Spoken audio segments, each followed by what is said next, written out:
سے کچھ دیر پہلے امریکی صدر ڈونلڈ ٹرمپ نے میڈیا سے بات کرتے ہوئے کہا ہے کہ وہ آج ایران پر دوبارہ سخت حملہ کریں گے۔ اس سے پہلے صدر نے بیان دیا تھا کہ ایران نے معاہدہ کرنے میں دیر کر دی، اب اسے اس کی قیمت چکانی پڑے گی۔ جواب میں ایرانی صدر مسعود پزشکیان نے کہا کہ ایران کو دھمکیوں سے جھکنے پر مجبور نہیں کیا جا سکتا، جنگ نہیں چاہتے لیکن پسپائی اختیار نہیں کریں گے، نہ جنگ نہ امن کی موجودہ صورتحال سے آگے بڑھنا ہوگا۔ سوشل میڈیا پر بیان میں ڈونلڈ ٹرمپ نے ایران کو ناکام ریاست قرار دیا، کہا کہ امریکی میڈیا ایرانی بحری ناکہ بندی کی کامیابی کا ذکر نہیں کر رہا۔ انہوں نے کہا کہ آبنائے ہرمز سے بہت سارا تیل باہر جا رہا ہے، اللہ کا شکر ہے۔ اس سے پہلے امریکہ نے اپنے اپاچی ہیلی کاپٹر کے حادثے کا الزام ایران پر لگا کر گزشتہ رات نئے حملے کیے۔ دعویٰ کیا کہ آبنائے ہرمز کے قریب ایرانی فضائی دفاعی نظام اور ریڈار تنصیبات کو نشانہ بنایا گیا۔ جواب میں ایران نے کہا کہ اس نے امریکی حملوں کے بعد بحرین، کویت اور اردن میں امریکی اڈوں پر ایران کے میزائلوں ڈرون سے حملے کیے ہیں۔ تازہ کشیدگی کے دوران سفارت کاری بھی جاری ہے۔ قطر کا ایک وفد بات چیت کے لیے ایران پہنچا ہے، جبکہ اس دوران ایرانی وزیر خارجہ عباس اراغچی نے سعودی عرب اور ترکی کے وزراء خارجہ سے رابطے کیے۔ اب سے کچھ دیر پہلے میڈیا ٹاک میں ٹرمپ نے ایران پر نئے حملوں کی جو بات کی، آپ کو وہ دکھاتے ہیں۔ If they had a nuclear weapon, there'd be no Israel, there'd be no Middle East, and they would have absolutely shot at us. So we'll see what happens. But we hit them hard yesterday, and we're going to hit them again hard today, in case you miss it, in case you don't turn on your television set. And we'll see what happens with the deal. We were really close to a deal, but they keep tapping us along. امریکی صدر Trump کا کہنا ہے کہ امریکہ نے پاکستان کی درخواست پر ایران کے خلاف کارروائی روکی تھی۔ فیلڈ مارشل سید عاصم منیر اور وزیر اعظم شہباز شریف اچھے دوست اور بہترین شخصیات ہیں۔ پاکستان اب بھی ایران معاملے پر کوششیں جاری رکھے ہوئے ہے۔ We have the strongest military in the world, and I gave them a break at the request of Pakistan. The Field Marshal and the Prime Minister of Pakistan are great. We stopped them from going to war with India. You would have had a nuclear war if it wasn't for me. But they became friendly to me, very friendly, and they're close to Iran, and they worked, and they still are working on trying them to do what's right. But we want a deal that's meaningful. We want a deal that works. We don't want to just have a Barack Hussein Obama deal, JCPOA, the worst deal. اگر اہم خبریں شامل کریں گے، وزیر اعظم کی زیر صدارت قومی کونسل نے مالی سال 2026-27 کے لیے 3,669 ارب روپے کے قومی ترقیاتی بجٹ کی منظوری دے دی ہے۔ وفاق کا ترقیاتی بجٹ 1,000 ارب روپے تجویز کیا گیا ہے۔ صوبوں کا ترقیاتی بجٹ 2,218 ارب روپے اور ریاستی ملکی اداروں کا 451 ارب روپے ہے۔ آئندہ مالی سال کے لیے وفاق کا ترقیاتی بجٹ رواں مالی سال کے نظرثانی شدہ بجٹ کے مقابلے میں 179 ارب 50 کروڑ روپے زیادہ ہے، جبکہ صوبوں کا 844 ارب روپے کم ہے۔ کونسل نے آئندہ مالی سال کے لیے جی ڈی پی گروتھ کا ہدف 4% اور افراط زر کا تخمینہ 8.2% رکھنے کی منظوری بھی دی ہے۔ دیکھیے اسلام آباد سے سیف الرحمان کی رپورٹ۔ وزیر اعظم کی زیر صدارت قومی اقتصادی کونسل کے اجلاس میں آئندہ مالی سال کے لیے 1,000 ارب روپے کے پی ایس ڈی پی کی منظوری دی گئی۔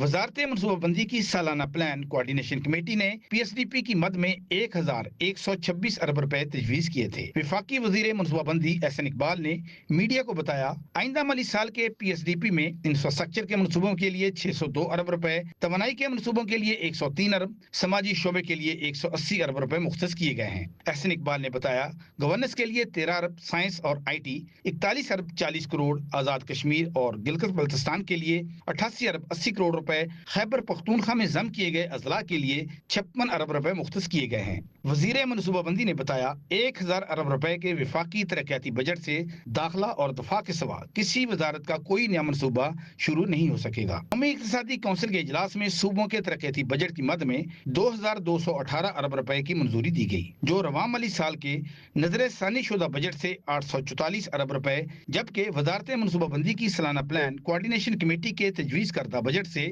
920 ارب روپے کم ہے۔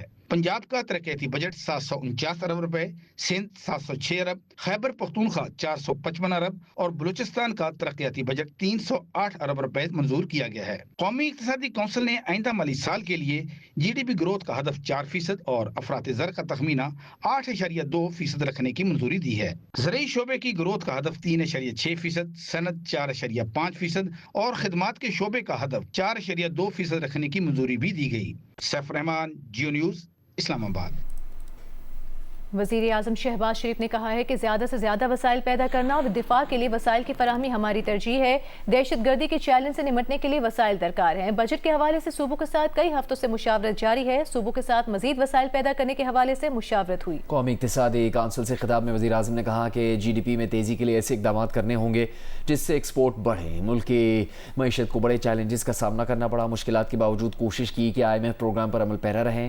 کل رات M D I M F سے بات کی. انہوں نے پاکستان کی مخلصانہ کوششوں کو سراہا. میکرو لیول پر ہماری معیشت سٹیبل ہے، لیکن اس کے اندر اب گروتھ کی انجیکشن ایک انتہائی اہم مرحلہ ہے. جو ہماری جو اکانومی ہے، اس کی جو جی ڈی پی ہے، اس میں تیزی سے اضافہ لے کے آنا ہے. تو ہمیں اکانومی میں ایسے انسینٹیوز انجیکٹ کرنے ہوں گے جس سے ایکسپورٹس بڑھیں، جس سے مینوفیکچرنگ وہ ریوائیو ہو اور اکانومی وہ ٹرانسفارم کرے.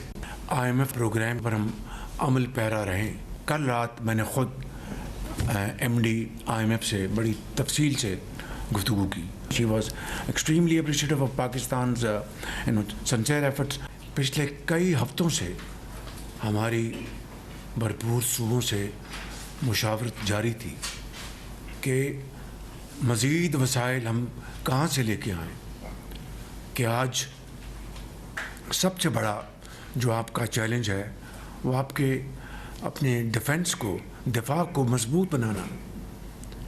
جو آپ کے جو ٹیررزم ہے، جس کے اوپر پوری قوم قربانیاں دے رہی ہے، خاص طور پر صوبہ کے پی اور صوبہ بلوچستان کے عوام، مائیں بہنیں، جوان بیٹے، بچے بچیاں، اور اس کے ساتھ لا انفورسنگ ایجنسیز، ہماری آرم فورسز کے جوان اور افسر، وہ دن رات قربانیاں دے رہے ہیں. سپریم کورٹ نے سانحہ بلدیہ فیکٹری کیس میں ملزمان عبد الرحمان عرف بھولا اور زبیر عرف چریا کو شک کا فائدہ دیتے ہوئے بری کر دیا. عدالت نے جاں بحق افراد کے لواحقین کو مقدمے میں فریق بنانے کی درخواستیں مسترد کر دیں. دیکھیے عبدالقیوم صدیقی کی رپورٹ. جسٹس شہزاد ملک کی سربراہی میں جسٹس شکیل احمد اور جسٹس عقیل عباسی پر مشتمل سپریم کورٹ کے 3 رکنی بینچ نے سانحہ بلدیہ فیکٹری کیس میں ملزمان عبید الرحمان عرف بھولا اور زبیر عرف چریا کو شک کا فائدہ دیتے ہوئے بری کر دیا. عدالت نے جاں بحق افراد کے لواحقین کو مقدمے میں فریق بنانے کی درخواستیں بھی مسترد کر دیں. عدالت نے ایم کیو ایم کی جانب سے عدالتی ریمارکس حذف کرنے کی درخواست غیر مؤثر ہونے پر نپٹا دی اور قرار دیا کہ جب بنیادی فیصلہ ہی کالعدم ہو چکا ہے تو اس میں دیے گئے ریمارکس بھی خود بخود ختم ہو جاتے ہیں. سماعت کے دوران عدالت نے سندھ ہائی کورٹ کے اس مشاہدے کا حوالہ بھی دیا کہ کراچی پر ایم کیو ایم کے اثر و رسوخ کے باعث گواہان خاموش رہے. جسٹس شہزاد ملک نے کہا زبیر عرف چریا کا اعترافی بیان موجود ہے لیکن عبد الرحمان بھولا کا کوئی اعترافی بیان ریکارڈ پر نہیں. اگر بھتہ ایم کیو ایم کے لیے مانگا گیا تھا تو فاروق ستار اور دیگر افراد کی بریت کو کیوں چیلنج نہیں کیا گیا؟ کسی سیاسی جماعت کا سیکٹر انچارج تبدیل ہونا بذات خود کوئی جرم نہیں. عدالت نے دوران سماعت اس بات کا بھی جائزہ لیا کہ فیکٹری میں کیمیکل استعمال ہونے کے شواہد نہیں ملے جبکہ استغاثہ کا بنیادی موقف بھتہ خوری سے متعلق تھا. جسٹس شکیل احمد نے کہا کہ اگر مقصد بھتہ خوری تھا تو ورکرز کو مارنے سے ملزمان کو کیا فائدہ پہنچ سکتا تھا؟ ملزمان پر الزام تھا کہ انہوں نے 11 ستمبر 2012 کو کراچی کی بلدیہ گارمنٹ فیکٹری میں آگ لگائی جس کے نتیجے میں 259 افراد جاں بحق اور 59 زخمی ہوئے تھے. مقدمے کا تفصیلی فیصلہ بعد میں جاری کیا جائے گا. نمائندہ خصوصی عبدالقیوم صدیقی، جیو نیوز، اسلام آباد. متحدہ قومی موومنٹ پاکستان نے سانحہ بلدیہ ٹاؤن پر سپریم کورٹ فیصلے کا خیر مقدم کیا ہے. ایک بیان میں ترجمان ایم کیو ایم پاکستان نے کہا کہ یہ تاریخی فیصلہ دیر آید درست آئے ہے. سانحہ ایم کیو ایم کو سیاسی طور پر کچلنے اور بدنام کرنے کے لیے استعمال کیا گیا. ایم کیو ایم کو سرخرو ہونے میں تقریباً 1.5 دہائی کا طویل عرصہ لگا.